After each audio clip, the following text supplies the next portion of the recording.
Good evening, Asutosh this side, and I am here to present my work on the project of Code Editor. And I first of all, I would like to introduce my teammate who work along with me, Rahul Kumar, and the supervisor sir who assisted us during the whole work, whose name is Dr. K. Lal Ambasta sir. Now let's move on to the introduction part of this project. This is an interactive code editor project, and this project provides a versatile coding environment for users, which help to write, test, and manages their projects and their codes.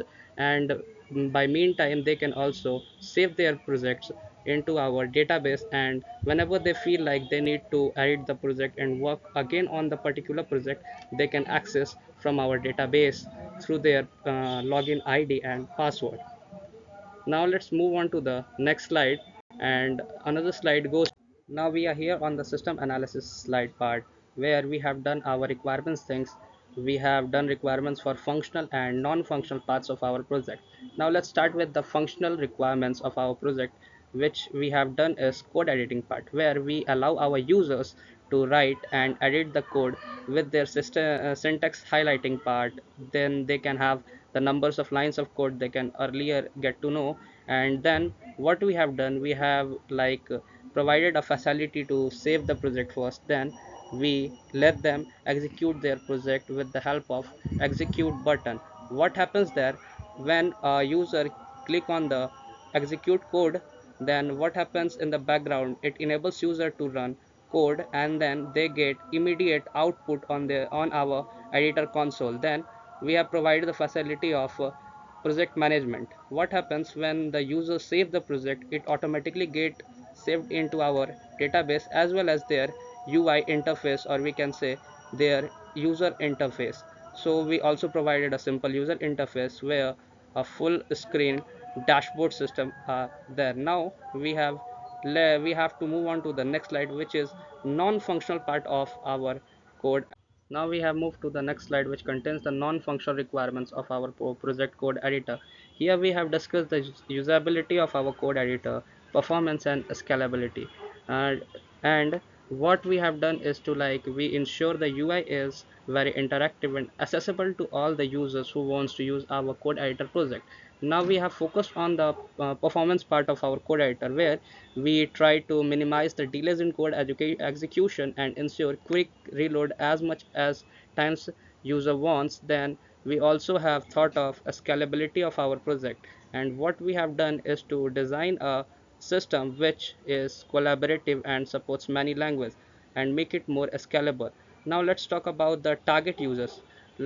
By saying target users, what I mean is to we have focused on a set of users who mostly use our project, or say our code editor thing. So we have focused on the student who generally codes who can generally codes in our editor and test their small programs in our code editor. Now next, let's move on to the next slide, which contains another targeted users. Our another target user is developers, who they can code their prototype and test without needing to set up a full environment. And then we also targeted the educator, who can create their assignments, tutorials, and many more things where your students can interactively write and test codes. Now let's move on to the next slide, which is system analysis slide, which contains the system components, like what kind of components we have used in our project code editor. It contains the front end part, where a code mirror API is used, which provides the editor part, and many functions like syntax highlighting and editing functionalities. And another UI elements like run code button, management systems, and navigation buttons etc are there. Let's move on to the next slide, which contains another components like system components, specifically the backend part, which we use ASP.NET Server, which handles our request, process codes, and their execution, communicate with the various API we have used in our projects. And we also associated a SQL Server database with our projects, which stores the project data, user preferences, and many saved projects. And we have also included the JDoodle API, which basically executes the codes written in the code mirror editor. Now let's move on to the next slide. Now we have moved to the next slide, which contains the system workflow part. By saying workflow, we mean that how our code editor project goes through the various stages. So when user interacts with our code editor projects, users can write their code in our code editor and then edit code, selects from given options, then what they can save the project. After saving the project, they can click on execute button. On clicking execute button, the whole code from the code editor get back to the our backend, which is written in ASP.NET, and from our backend the whole code is sent to the JDoodles API server, and from there the whole code executed there, and the output is sent again back to our ASP.NET backend, and from our ASP.NET backend the UI is then submerged with the output of the particular code written in particular language. Then when user click on the save button, what happens, the whole code is sent to our SQL server database and gets saved there. And this is how our whole project works. Now let's move on to the next slide, which is module slide. The code editor project, which is structured around mainly four key modules, which provide comprehensive and user-friendly experience. The editor module allows us to input and formatting, and where we can write codes in many different languages. It has many features like syntax highlighting. They can get the number of codes they have written in our editor. Then it also supports the real-time code execution, which is basically achieved by the help of JDoodle API. And then it also provides a management system. By saying management system, we mean that users can write their code into our editor. They can save their code and or say their project into our database, and they can reload the project for any purpose, anytime and anyhow. Finally, the UI control module, which enhances the navigation and presentation, which allows users for the smooth transitions and responsive design. Now let's move on to the next slide, which generally defines the number of modules we have used in our project. We have mainly used the editor module, execution module, project management module, and the UI control module. If we talk about the editor module, it allows our users to write code, edit code, and uh, and have many features like syntax highlighting. They can get to know the number of lines of code they have written. And let's move to the other module, which is execution module. And with the help of execution module, we have achieved the real-time code execution, which is basically achieved with the help of JDoodles API. And we have also used project management modules, which ensures users can create, save, load projects, which is basically stored in our SQL database. From there they can uh, get their project whenever they want to. And another and last module of our editor project is UI control module, which enhances the navigation and presentation, which allows user for smooth transitions and responsive design. Let's move on to the next project, next slide of our project, which contains the system design. Now let's talk about what design means. So by saying design, we can say it's the blueprint. First we have discussed the blueprint, or we can say design the whole project. And how we designed, we will talk about in the system design. The code editor's architecture is built on a client server model. By saying client server model, it basically means there is a client who uses our code editor project or application, where they write their codes. And after writing the code, when they click on the execution button, they send the data to the server. This is what basically client server model means a client writes their project on their client side, then they send their whole code to the server. This is what client server model is. And it also provided code execution module and many things. And data flow is very straightforward. User interacts with our front end, then triggering the request to the ASP.NET server, which processes this request through the JDoodle API execution, and then the whole thing is again sent back to our ASP.NET backend, and then our ASP.NET backend populates the UI with the responded data. Now let's move on to the another part of system design. which contains the project table. So for storing the data of the users, like the code they have written, the type of language they have selected, and the name of the project is stored in our database side. So we have created a project ID, then a project name column is there where whatever the name is saved by the user in their UI gets saved into our database as project name, then their saved language and code snippet and timestamp. My timestamp generally it refers to the at which time the code gets saved into our database. Now let's move on to the next. Now we have moved to the another slide of system design part, which contains the user table. Now we will discuss user table.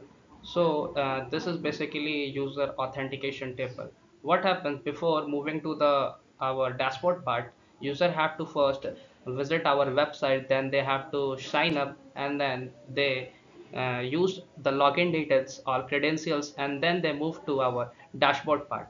So its main purpose is to get user information when user can have multiple user accessing, and then another things. So it contains many columns. When user input their username, email, and then password, so what happens in the background, all these details sent back to our database. So let's move to the another slide, which contains our system design. It is a straightforward design, basically a visual representation of DFD. This design highlights the main interaction between the user and the code editor system and the database, and providing a clear flow of our project. So now let's move on to the next slide, which contains the system implementation part. Here the code editor system was implemented basically using a combination of front-end technologies like HTML, CSS, JavaScript with code mirror, which is basically an API, and a backend development is achieved with the help of ASP.NET supported by SQL Server for data storage. So let's talk about the key feature of our project, which includes the code execution workflow, which is basically powered by JDoodle API and responsive UI components, and secure data management through Windows authentication. So the database is optimized for fast access to recent projects. Error handling is built for robust user experiences. Through testing and validations were conducted to ensure a smooth and reliable editor experience. Now let's move on to the next slide, which contains the front-end implementation. So basically, by talking about front-end implementation, we basically mean that how we have developed our front-end part. So the tech we have used to develop the code editor project, we have discussed already. We used HTML, CSS, and JavaScript, and code mirror, and many other framework of JavaScript. So basically, it contains user interface, mainly a dashboard part, where user can create, load, and edit their projects. They can also delete their projects even, and then the editor interface. Whenever user click on the button of create new project or edit their project, they move to the another window, which contains the code editor part, where there are three buttons, which is execute button, and then save button, and then cancel button. By clicking on execute button, code get executed. Save button save the project into our database and loads the project into the dashboard part, and cancel button get back to the user to the main dashboard part. Now let's move on to the another slide, which contains the backend implementation, which is achieved with the help of ASP.NET Web Forms. We have created projects in ASP.NET Web Forms, and we also use Windows authentication. Now let's move on to the next slide, which contains also the backend part, mainly the database part, where we have used SQL. We have used CRUD operation, from by which we collected the data of the user from UI to our backend, and then sent back to the database. Now another slide is security for application.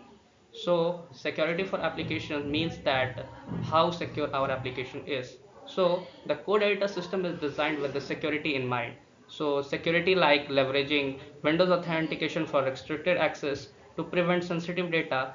We use parameterized SQL queries, prevent SQL injection, and HTTPs to secure data transmission. The JDoodle API is securely configured. By saying securely configured, we mean that they only allow the authenticated data, and another unauthenticated data does not get received by the JDoodle API. Now let's move on to the next slide, which contains the user authentication part, data security.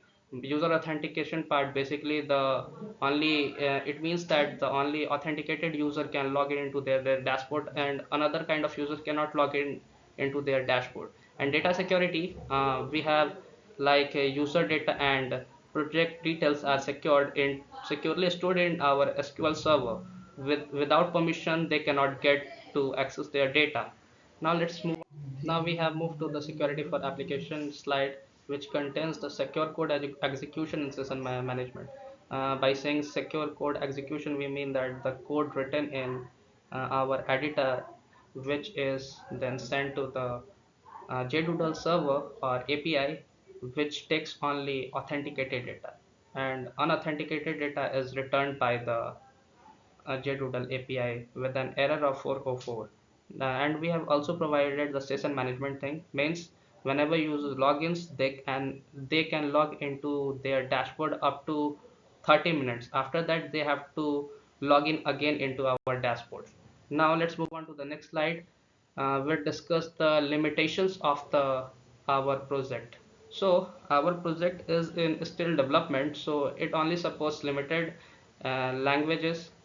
It depends on the external API. It has limited real-time collaboration, and there are many limitations. Uh, it has some kind of security concerns, and also limited customization. Limited customization, we mean that the user can customize up to minimal, means that we have only provided some features to customize. So this it contains the limited customization. Now let's move on to the next slide, which also contains the limitations.